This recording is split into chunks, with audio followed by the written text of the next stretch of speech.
Okay, I hope you guys took that seriously and we're checking out some of the stuff that we've done here in the last couple of weeks on the first three sections.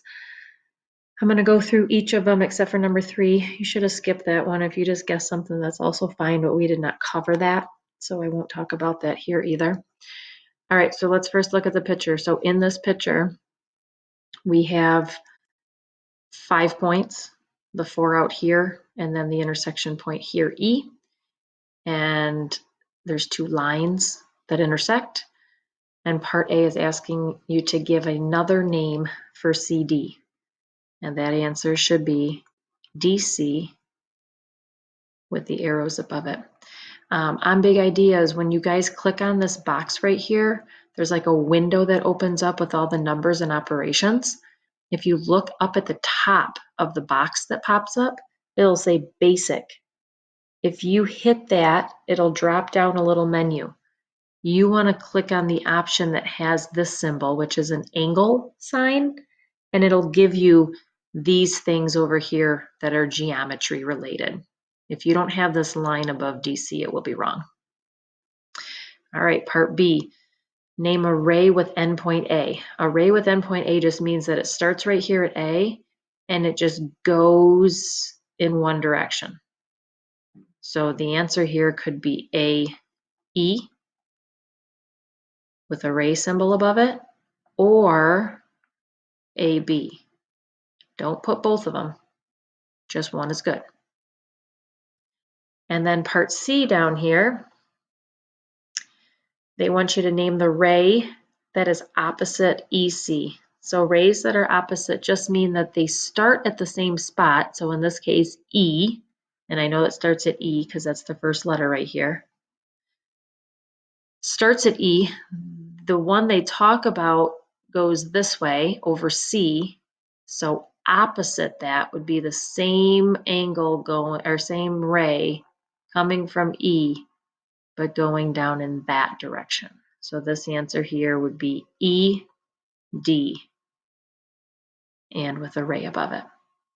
Okay, so that was from 1.1, where we did some practicing of naming things and knowing what things are in a diagram. All right, also in 1.1, we looked at the idea, looked at the idea of a plane. So it might be kind of hard to tell, but this is basically like 2 pieces of paper kind of like coming together and making almost like this flap. This crease here in the middle is where they intersect, that whole line. All right, so part A, name the intersection of the line AB and the line CD. Well, I don't really need these planes here. I have the line CD that goes kind of up and down, and I have this line AB that's going more left to right, and they come together right here at E. So the answer there is E. Part B, you're going to name the intersection of plane X and plane Y.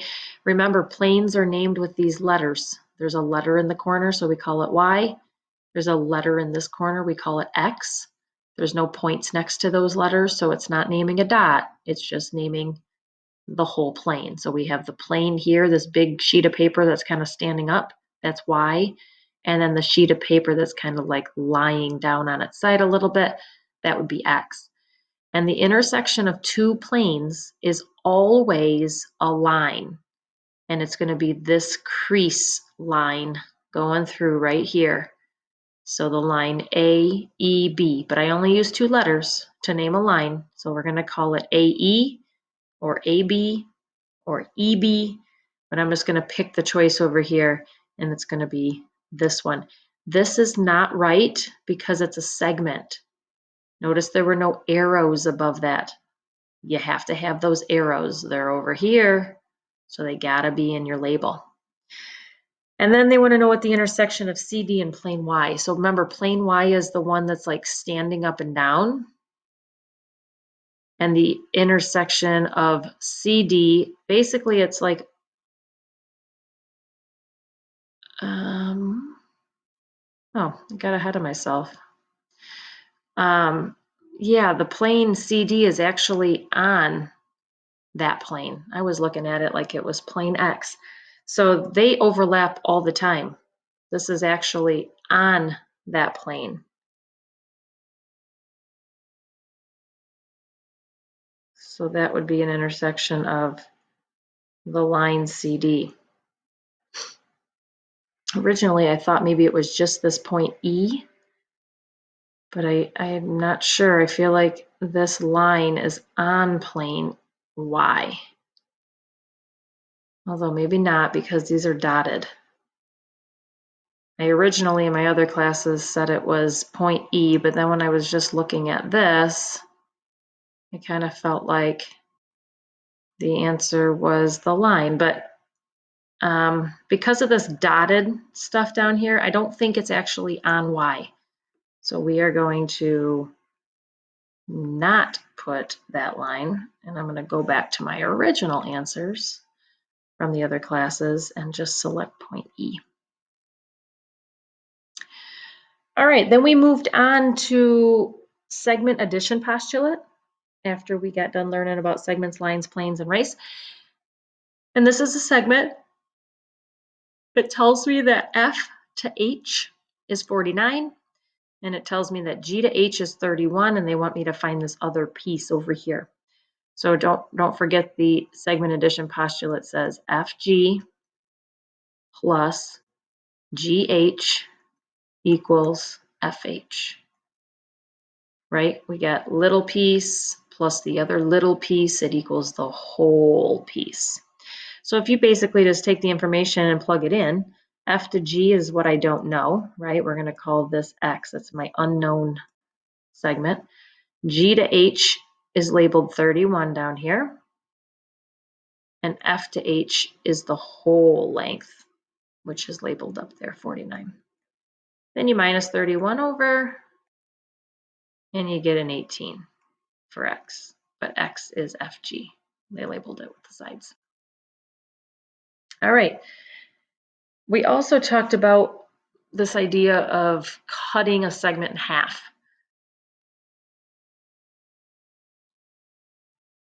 I know this segment is cut in half because it has these two red marks, these little dashes on each side. That means that this piece from here to here, sorry, my lines are not good on here, and my length from there to there are the same size. So since they already labeled this left side to be 26, then I know this right side is also 26. Okay, so they want you to do two things on this question. You're going to name the segment bisector. And the segment bisector is the thing that cuts the segment into those two equal pieces. There's not a midpoint labeled here. You don't need that midpoint. All I know is that the segment JK is cutting that whole segment M to N into two even pieces, equal pieces. So that's the segment bisector, and then the length of MN would just be the 26 plus the 26.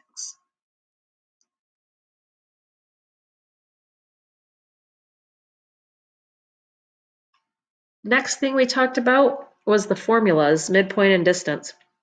Now this one is obviously asking for the midpoint of a segment.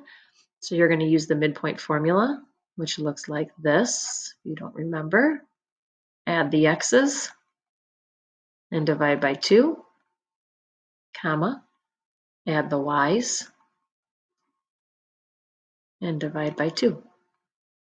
And that'll be your new ordered pair. So when you're given the points, you can label it x1, y1, x2, y2. And we're just going to plug in the stuff. So x1 is 5 plus x2 is negative 3 all over 2. y1 is 3. y2 is negative 6 all over 2. So we just plugged in the 4 parts of those. And then we're just going to simplify this up. So 5 plus negative 3 is 2. And we still have that 2 on the bottom. 3 plus negative 6 is negative 3. And we still have that 2 on the bottom.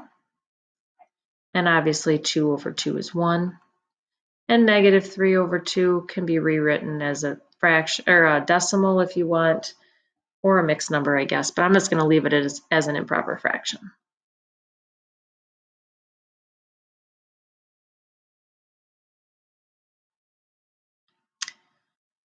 All right, then they use the other formula here, the distance formula. Now, the distance formula is you taking the segment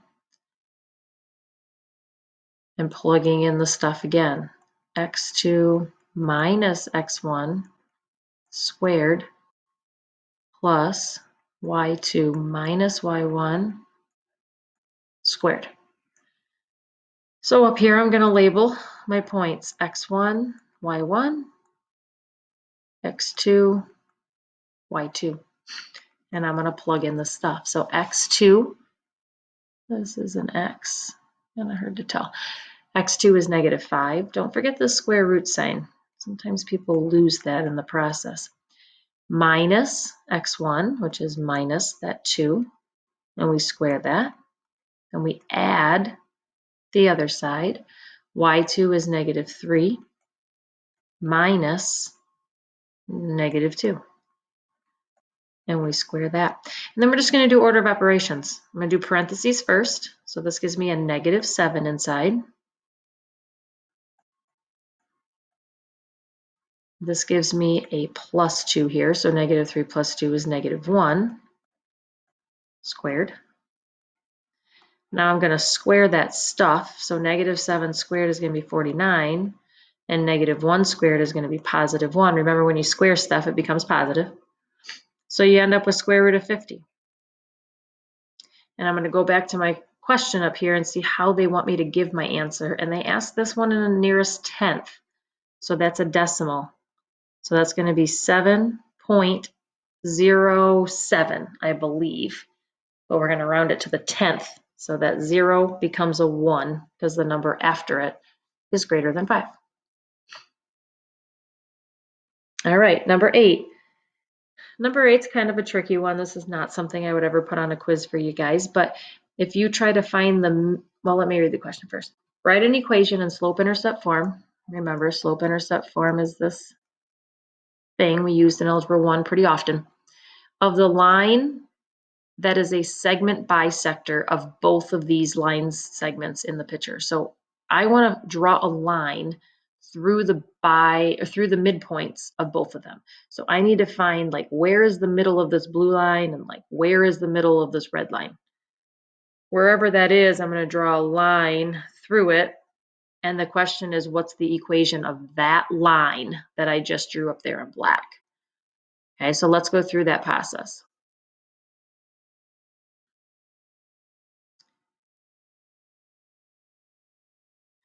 All right, so let's find the midpoint of the blue one first. Remember, you're going to add the x's and divide by 2, add the y's and divide by 2. So if I add negative 4 and 6, you get 2, and 2 over 2 is 1. So that's going to be the coordinate of my first part, my x-coordinate, 1. Then I'm going to take the y's, 1 plus 3, which is 4. And I'm going to divide that by 2, which is going to give me 2. So that's the midpoint of this blue line, 1 over 1 up 2, right there. Same thing with the red one down here. I'm going to take the x's, negative 1 and 5, add them together, and you get 4. Then I'm going to do the same thing with the y's. Negative 5 and negative 1 is negative 6, and negative, oops.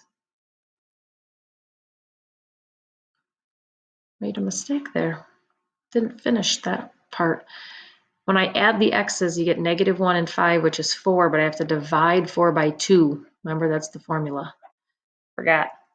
Then the same thing for y's. Negative 5 and negative 1 is negative 6. Negative 6 divided by 2 is negative 3. So I'm going to go over 2, down 3. That's my midpoint for that one. Now, they want me to find the line that goes through those 2 points. That's the line that goes through the 2 points. So I need to take these 2 points, 1, 2, and 2, negative 3, and find their slope. And I'll take that slope M and plug it in. And then I'm going to plug in the x and the y using one of these 2 points to find b. Okay, and I'll just tell you the slope here is going to be 2 minus -3 and 1 minus 2. That becomes pluses. So you get 5 over -1, which is -5. So that's what I'm going to plug in for m. Now the question is, where does it go through the y-intercept? And my graph is not very good over here, right? My lines aren't straight. It's not real pretty. So I can't just use my graph and try to figure out where that intersection point is. I'd have to take one of these 2 points that I underlined and plug it in. So let's just use the point 1, 2. 2 equals m, which is -5, times x, which is 1, plus b. So you end up with this equation, add 5 over, and you get b. And that's what you plug in up here. Like I said, my graph wasn't real good. It makes it look like it goes through 6, but that's wrong. That line should be straightened out a little bit more and go up there to 7. But my graph wasn't very good. Make that look better.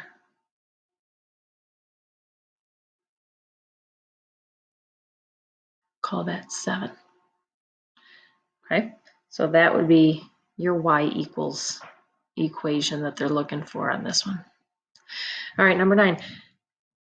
The cities Cleveland, Ohio, Erie, Pennsylvania, and Rochester, New York, in that respective order, lie approximately on a straight line. So if I just draw a straight line, and if you think of a map, that's kind of the direction the line would look, right? Cleveland's over here, then Erie is a little bit northeast of that, and then Rochester's northeast of that. We're going to call this Cleveland, call this Erie, and call this Rochester. And they tell me some stuff. The distance from Cleveland to Erie is 94, so we're going to put an 84 here between the C and the E. The distance from Cleveland to Rochester, which is this whole thing,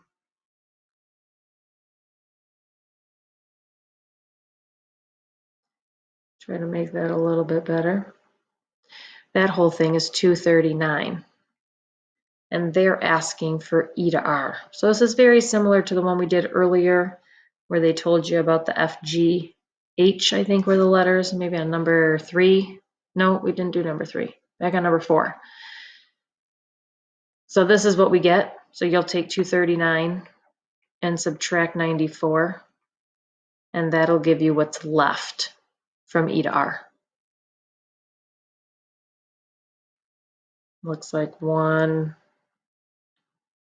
lost my train of thought here. Minus 100 would be 139. I need 6 more, 145. And then the last one. First thing I want to point out, do you see how these are counting by 2s? Okay, we get in the habit of when we see a graph that every little tick mark counts for 1. Okay, don't get in the habit of doing that. Acknowledge the X and Y axis and see what's happening. So these are counting by 2s. So this is 10. This one right here would be 12. And this one here is 14. So right between that, where this dot would be, is going to be 13.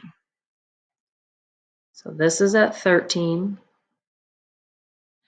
And this is out here at 20.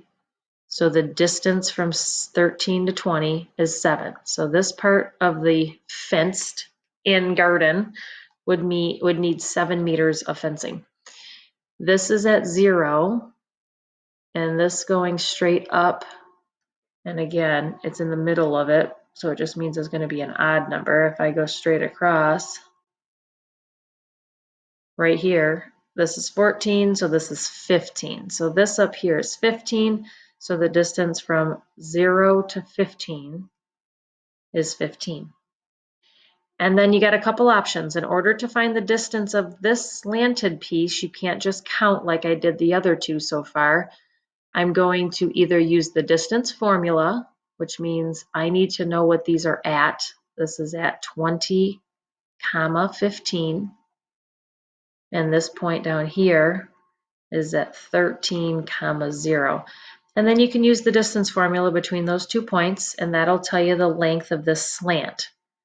And then to figure out how much fencing you need, you'd have to add this part plus 7 plus 15.